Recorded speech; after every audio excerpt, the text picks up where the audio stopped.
우리 좌우로 한번 인사할까요? 잘 오셨습니다. 우리 7월도 우리 은혜 중에 시작하시기를 주님의 이름으로 축원합니다.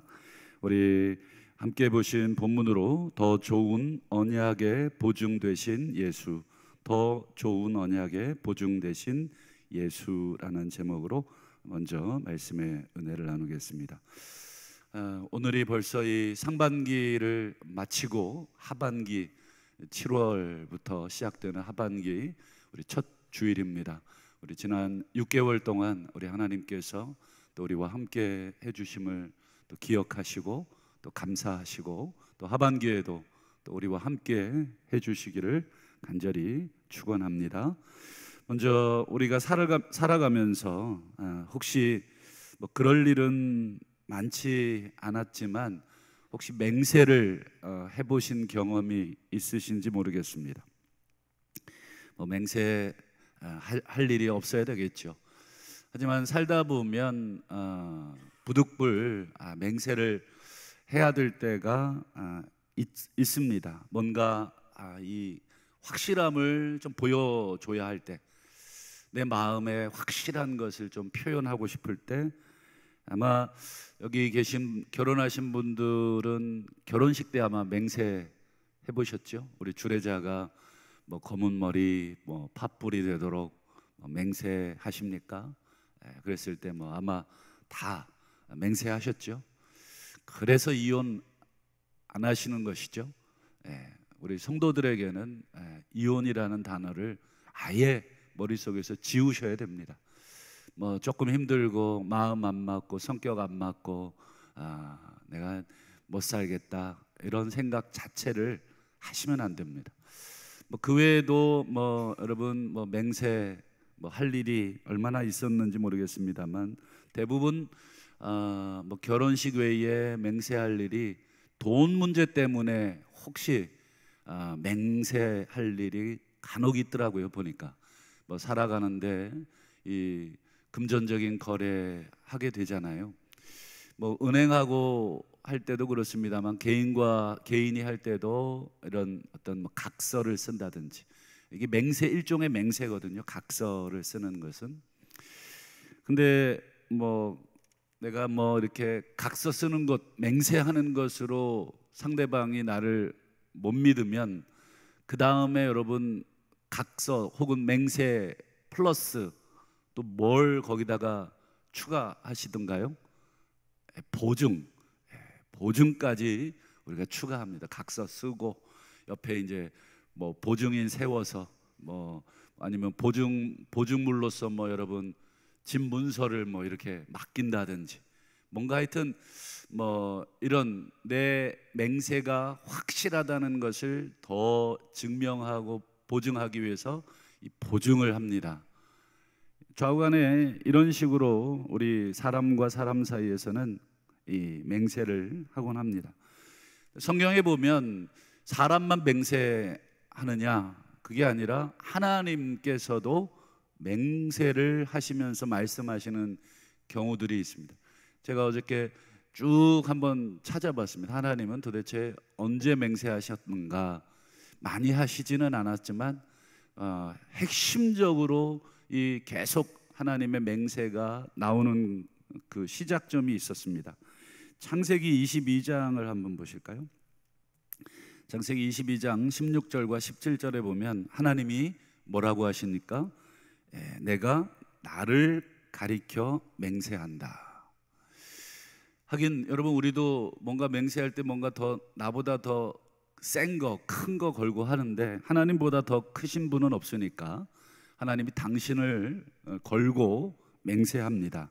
그 내용이 이제 17절, 뭐 18절 이어지는 내용인데 내 씨가 크게 번성하여 하늘의 별과 같고 바다의 모래와 같게 만들어 주겠다. 이 아브라함이 여러분 창세기 22장이니까 아들 이삭을 번제로 드린 다음이죠. 아들 이삭을 번제로 드린 다음에 하나님이 급하게 아브라함아 하고 말리신 다음에 이제서야 네가 나를 경외하는 줄을 내가 알았다. 그리고는 하시는 말씀이 이제 당신을 가리켜 맹세하시면서 크게 하겠다 이렇게 돼 있죠. 물론 이 약속은 그 앞에서부터 이미 하셨어요. 그러나 또 한 번 더 맹세하실 만큼 분명하게 당신을 걸고 약속하신 것입니다. 또 뭐 어떤 경우가 있는가? 아말렉과 내가 대대로 싸우겠다. 그 부분도 출애굽기 나오잖아요. 그 부분도 하나님이 맹세하신 내용입니다. 그리고 우리 지난주 계속 살폈습니다. 민수기 14장에 보면 또 맹세가 나옵니다. 여러분 민수기 14장을 한번 보시면 여호와의 말씀에 내 삶을 두고 맹세하노라. 너희 말이 내 귀에 들린 대로 내가 너희에게 행하리라. 아시는 것처럼 10명의 이 정탐꾼들의 그 보고 하나에 이스라엘 전 백성이 정말 망둥이 뛰듯이 다 뛰었죠. 그리고는 다 돌아섭니다. 그리고 애굽으로 돌아가겠다. 그리고 이 광야에서 우리가 죽었더라면 좋았겠다. 뭐 이런 말들을 그냥 막 아무 생각 없이 평소에 하던 대로 내뱉은 것이죠. 그것에 대해서 하나님이 맹세하면서 내 귀에 들린 대로 그렇게 해주겠다. 참 무서운 형벌에 대해서 하나님이 맹세하셨죠. 그 외에도 여러분 이제 뭐 선지서에 보면 하나님이 이제 맹세하신 내용들이 몇 개 더 나오고 그렇습니다. 그리고 오늘 본문에 보니까 하나님이 또 맹세하신 내용이 또 나옵니다. 한번 히브리서 오늘 본문 7장 20절을 한번 보시죠. 자, 예수께서 제사장 되신 것, 이것을 맹세하셨다는 거예요. 예수님이 제사장이 되실 것이다. 내 아들 성자 하나님이신 예수가 제사장이 될 거다. 이 말씀을 맹세하고 하셨다는 거예요. 그게 여러분 어디 나오냐면 7장 21절과 시편 110편 4절을 한번 같이 보실까요? 히브리서 7장 21절 먼저 볼까요? 주께서 맹세하시고 뉘우치지 아니하시리니 네가 영원히 제사장이다. 이제 원문을 보면 히브리서 시편 110편을 보면 주께서 맹세하시고 변하지 아니하시리라 이르시기를 너는 멜기세덱의 서열을 따라 영원한 제사장이다. 시편에는 멜기세덱의 반차라는 표현이 있지만 인용한 히브리서에는 그 부분은 빠져 있네요. 하지만 여기서의 핵심은 하나님이 맹세하셨다. 아브라함에게 네 씨가 정말 하늘의 별처럼 바다의 모래처럼 많아질 것도 맹세하셨고, 아말렉과 대대로 싸울 것도 맹세하셨고, 또 이스라엘 백성이 원망하고 불평한 그 말대로 해주겠다는 것도 맹세하셨고, 오늘 본문에 보니까 예수 그리스도를 영원한 제사장 삼겠다 하시는 것도 맹세하셨죠. 이처럼 여러분 성경에 보니까 뭐 맹세가 여러 번 나오네요. 인간의 맹세도 나오고 하나님의 맹세도 나오고. 하지만 여러분 인간의 맹세와 하나님의 맹세 사이에는 큰 차이점이 있습니다. 어떤 차이점이 있겠습니까? 인간은 뭐 제 아무리 뭐 집문서 또 뭐 땅문서 심지어 자기 목숨을 걸어도 그 맹세를 지킬 수 없는 상황이 오면 그 맹세 절대로 못 지키는 게 인간이죠. 그렇지 않습니까? 아무리 뭐 내가 갚겠다는 돈, 그러면 뭐 돈이 있어야 갚을 거 아니겠습니까? 갚을 능력도 없고 때로는 상황이 뒤바뀌면 그거 안 갚으려고 마음도 바꿔먹는 것이 인간입니다. 하지만 여러분 하나님은 어떻습니까? 하나님은 한번 말씀하시면 그대로 시행하시는 분. 더군다나 자기 자신을 걸고 하신 말씀은 확실한 것입니다. 그러니 여러분 예수 그리스도가 제사장 되게 하겠다. 그것도 영원히 그 하나님의 이 맹세의 말씀은 확실한 것입니다.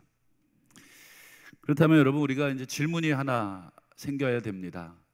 왜 하나님께서는 아들 예수님을, 아들 성자 하나님을 왜 도대체 제사장 만들려고 하셨는가?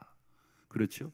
이 맹세까지 하시면서 아들을 제사장 만들겠다, 네가 제사장이다, 이렇게 선언하셨는데 도대체 왜 그렇게 하셨는가? 하나님이 예수님을 제사장 만드셔서 뭘 하시려고 하신 것인가?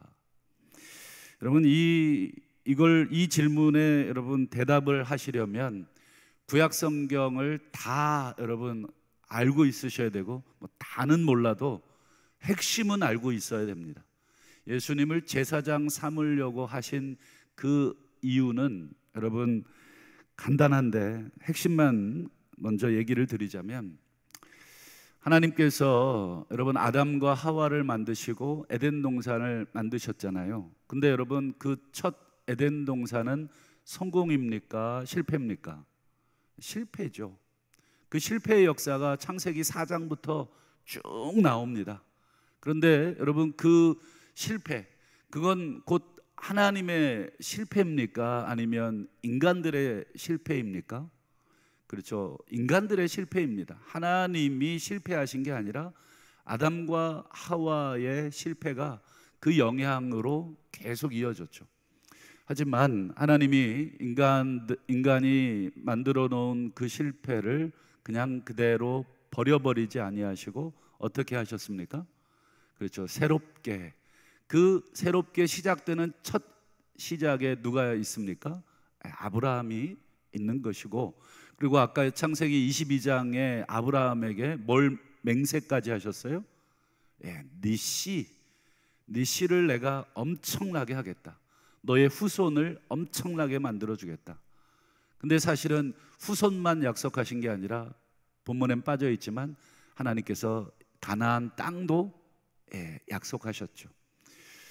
그래서 아브라함과 그 후손들로 시작되는 그 새로운 하나님의 나라, 제2의 에덴 동산 건립을 가나안 땅에다가 하나님께서 하시려고 그렇게 수백 년 동안 이스라엘 백성들을 여러분 하나님께서 끌고 가나안 언저리에 세워놓으신 것입니다. 근데 그 약속의 땅, 하나님의 모든 계획이, 꿈이 다 담겨져 있는 그 약속의 땅을 약속의 백성이 안 들어가겠다는 것입니다. 그래서 하나님이 또 한 번 맹세하는 것입니다. 그래? 그러면 너희들 안 들어가? 그러면 내가 맹세한다. 너희들 말대로 내가 안 들여보내겠다. 안 들여보내는 정도가 아니라 다 이 광야에서 죽게 해주겠다. 여러분, 에덴 동산도 아담과 하와 때문에 실패했죠. 그럼 제2의 에덴 동산이라고 할 수 있는 가나안 땅도 여러분 성공입니까? 실패입니까?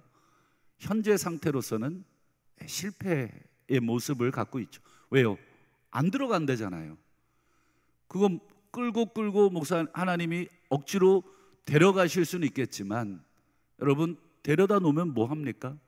여러분 이스라엘 백성들의 마음이 전혀 하나님의 뜻에 순종할 의지도 없고 또 생각도 없는데, 여러분 억지로 데려다 놓으면 그게 진짜 행복입니까? 여러분, 나를 사랑하지 않는 사람 내가 억지로 끌어다가 결혼했어요, 가정 만들었어요. 그 결혼 생활, 그 가정 생활 행복하겠습니까? 정말 서로 사랑하고 정말 평생을 같이 하겠다고 맹세해도 여러분 결혼 생활이 순탄하지 않고, 때로는 내가 이 사람하고 어떻게 평생 살 수 있을까, 이런 생각하면서 사는 게 여러분 우리 맹세로 한 결혼 생활인데, 여러분 이스라엘 백성들이 하나님 앞에 전혀 마음을 주지 않는데, 전혀 순종을 하려는 의지를 보이지 않는데, 하나님이 그들 데리고 어떻게 여러분 약속의 땅에 들어가겠습니까? 역시 가나안 땅, 제2의 에덴 동산이라고 할 수 있는 이 가나안 땅도 뭐 때문에 실패했습니까? 하나님 때문입니까? 아니면 인간들 때문입니까?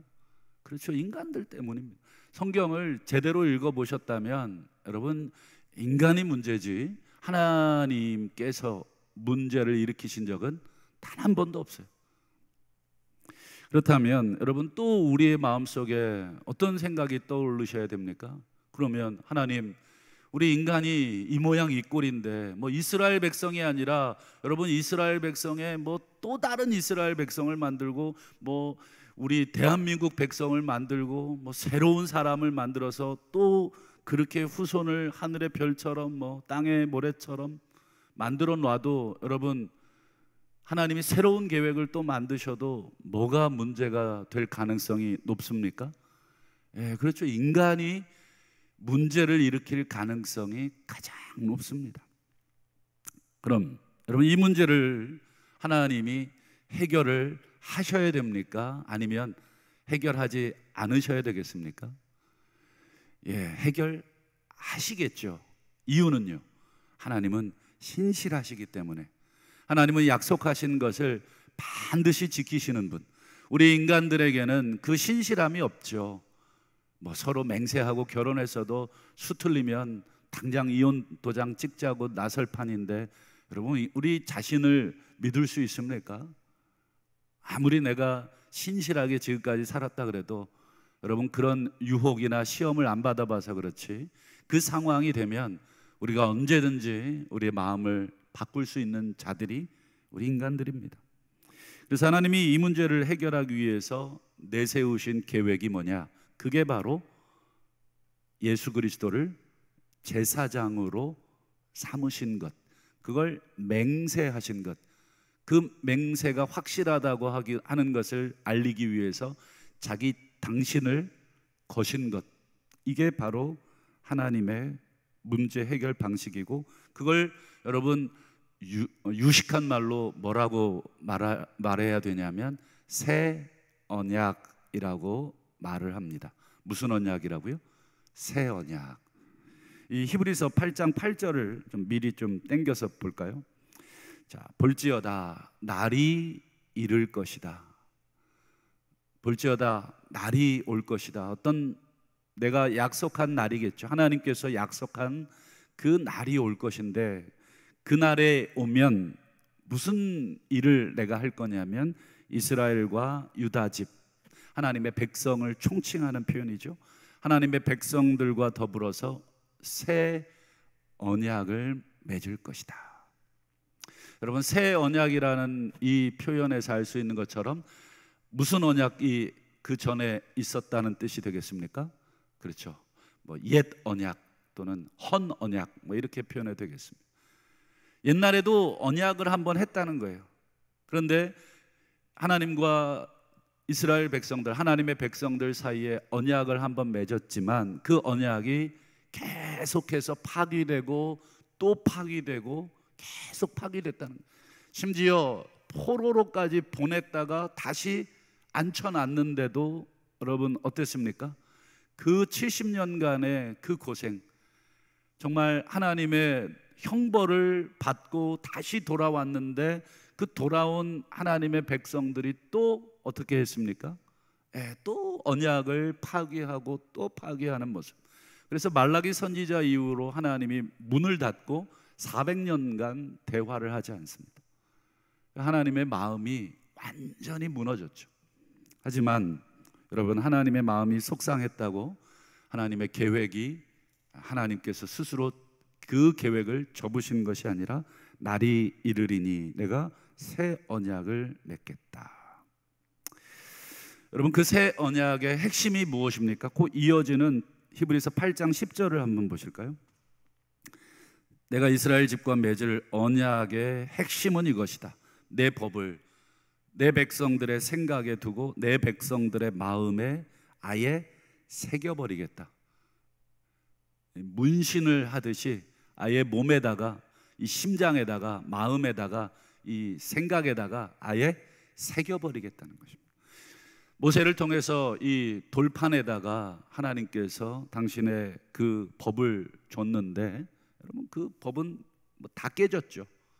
이미 이스라엘 백성들이 다 깨버렸습니다. 그러니 하나님께서 더 이상 이 돌판이 아니라 이 신비, 마음판에다가 하나님의 계획과 뜻과 모든 것을 다 기록해버리겠다. 한마디로 여러분 하나님께서 당신의 백성들의 이 생각을 바꾸시고 완전히 마음까지도 새롭게 바꿔버리시겠다. 이 하나님의 약속이 바로 새 언약의 핵심입니다. 여러분, 이건 아주 별표를 10,000개를 치셔도 부족합니다. 성경 다 잊어버려도 이거는 여러분 잊어버리면 안 됩니다. 왜요? 유언과도 같고 하나님의 맹세의 약속이기 때문에. 이 하나님의 맹세의 새 언약에 누가 보증을 서시는 것입니까? 그렇죠. 예수님이 보증을 서주시는. 하나님이 당신의 이름을 걸고 맹세하신 것만으로도 충분한데, 이 충분한 이 맹세의 언약에다가 거기 위에다가 누가 맹세의 보증을 쓰시냐면, 우리 22절을 한번, 7장 22절을 한번 보실까요? 자, 이와 같이 예수는 더 좋은 언약, 이 더 좋은 언약을 바꿔 말하면 새 언약이 됩니다. 하나님께서 방금 이 8장에 말씀하신 새 언약에다가 보증이 되셨느니라. 예수님이 하나님의 이 언약에다가 당신 자신을 얹으신 것입니다. 어떻게 해요? 어떤 방식으로 보증을 하셨습니까? 우리는 뭐 집문서 걸고 땅 문서 걸고 뭘 걸었잖아요. 예수님은 뭘 거셨습니까? 뭐 예수님을 주어로 표현해도 되지만 하나님을 주어로 표현하면 하나님이 예수님을 이렇게 거신 거예요. 근데 어떤 방식으로 거셨어요? 예수님의 피를 그 언약 위에다가 쏟으심으로 예수님을 죽이시는 방식. 마치 내가 누군가에게 돈을 빌렸는데 내 아들을 잡아다가 아들의 목을 끊어서 그 피를 쏟아 놓으면서, 믿지?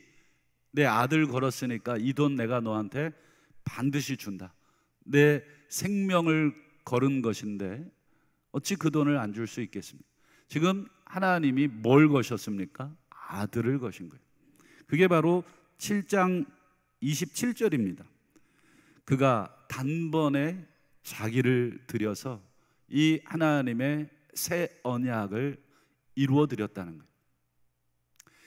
무서운 것이죠. 사실 하나님의 이 우리를 향한 하나님의 사랑, 여러분, 이 사랑이 이렇게 무서운 것입니다. 감사한 것이지만 뒤집어 말하면 아들을 잡아서 이 하나님께서 우리에게 확실함을 보여줬으니, 그러니 여러분, 이 하나님의 사랑을 거부하는 것은 여러분 어떤 것이 됩니까? 엄청난 하나님의 형벌을 여러분 기다리는 것과 똑같습니다.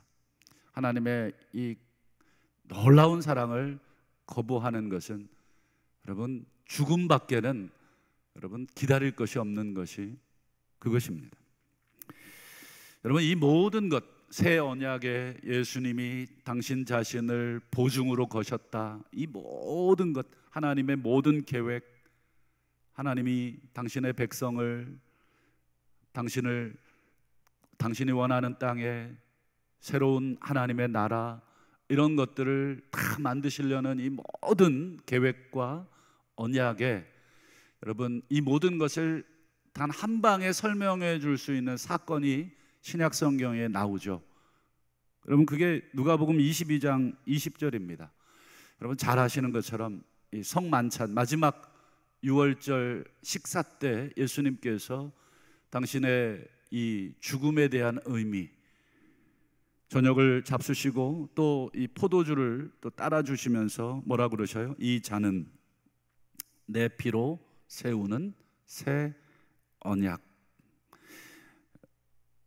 여러분, 단어 하나하나가 버릴 것이 없습니다. 표현 하나하나가 구약에 나타난 하나님의 계획과 하나님의 맹세로 하신 모든 언약을 다 압축해주고 응축해주는 말씀들입니다. 이 피로, 내 피로 세우는 새 언약. 이 한마디로 여러분 하나님의 구약에 나오는 모든 약속, 모든 맹세, 모든 계획이 다 이제 나의 죽음으로 인해서 내가 하나님이 우리를 얼마나 사랑하시는지 확실하게 보여주겠다. 하나님이 세상을 이처럼 사랑하사, 그 다음이 무엇입니까? 독생자를 보증으로 주셨으니, 독생자를 거셨으니, 이는 누구든지 저를 믿는 자마다 죽지 않고 영생을 얻게 하려 하십니다. 그래서 여러분, 신약 성경에 보면 예수 믿는 사람, 예수 언약의 피를 마신 사람을 뭐라고 표현하는 줄 아십니까? 새로운 피조물이다. 그리고 이 예수를 증거하는 일꾼을 뭐라고 표현합니까? 새 언약의 일꾼이다. 내가 이 하나님께서 새롭게 예수의 피로 새롭게 맺으신 언약의 일꾼입니다. 이게 사도 바울의 고백입니다. 그리고 사실 우리 모두의 고백이기도 하겠죠. 끝으로 여러분, 이 새로운 피조물, 예수의 피로, 예수의 그 보증의 피로 여러분 새롭게 된 새로운 피조물의 특징이 무엇입니까? 아까 우리 새 언약의 여러분 핵심이 뭐라고 말씀드렸죠? 이 심장, 마음이 완전히 바뀐 사람들. 그래서 여러분 로마서 12장 2절에 보면 사도 바울이 이렇게 얘기합니다. 너희는 이 세대를 본받지 말고 오직 마음을 새롭게 함으로 변화를 받아라. 여기도 보면 사도 바울이 무슨 단어를 꺼내듭니까? 마음. 이 표현은 여러분 그냥 사도 바울이 한 표현이 아니라 여러분 예수 피 보증으로 하나님이 세우신 새 언약을 압축해서 말해주는 표현입니다.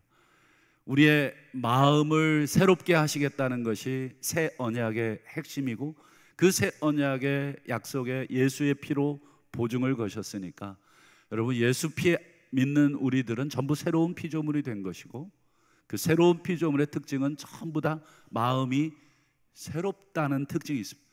여러분 우리의 마음은 어떻습니까? 여전히 우리의 마음은 여러분 이 세대를 향해 있고 옛 구습을 향해 있고 옛 사람을 향해 있다면 여러분 아직 우리의 마음에 예수의 그 새 언약의 피가 뿌려지지 않은 그런 자들인지 모르겠습니다. 여러분 그건 뭐 남이 알아줄 수 있는, 남이 확인해 드릴 수 있는 것이 아니라 나 스스로가 확인할 수밖에 없습니다. 내 심장에 여러분 새 언약의 중보의 피 대신 예수의 피가 뿌려져 있는가? 그래서 날마다 우리가 말씀 앞에 우리의 마음이 새로워지고 있는가? 아니면 여전히 내 마음이 세상을 향하고 여전히 내 마음이 탐심을 향하고 우상을 향하고 또 죄악된 모든 옛 생각에 끊임없이 사로잡혀서 정말 예수를 안 믿는 사람과 똑같은 그런 사고방식으로, 삶의 방식으로 살고 있다면 여러분 우리 스스로를 한번 가슴을 치면서 의심을 해보셔야 됩니다. 말씀을 맺겠습니다. 여러분 새롭게 하반기 시작되는 오늘 7월 첫 주일입니다. 7월 한 달 여러분 예수 새 언약의 피로 우리가 새 피조물 되셨습니까? 되셨다면 우리의 마음을 늘 들여다보시고 하나님 내 심장이 이식 수술을 받았습니까? 내 심장에 예수의 피로 날마다 수혈을 받고 있습니까? 정말로 하나님 그렇다면 다시 한번 우리의 삶 속에 하나님의 뜻을 선하시고 온전하시고 기뻐하시는 뜻을 날마다 분별해낼 수 있는 우리가 되게 해 주옵시고 그것이 우리가 드릴 영적 예배니라 하신 그 말씀 다시 한번 붙들고 또 우리 다음 세대 우리 자녀들 7월 8월 성경학교 수련회 진행되는데 하나님 내게 예수 피를 뿌려주셨듯이 우리 자녀들에게도 예수의 보혈 뿌려주시고 그 보혈을 자녀들이 온전히 받고 또 나처럼 하나님의 새로운 피조물이 되어서 살아갈 수 있게 하옵소서. 이렇게 기도하시는 저와 여러분들 되시기를 주님의 이름으로 축원합니다. 기도하겠습니다.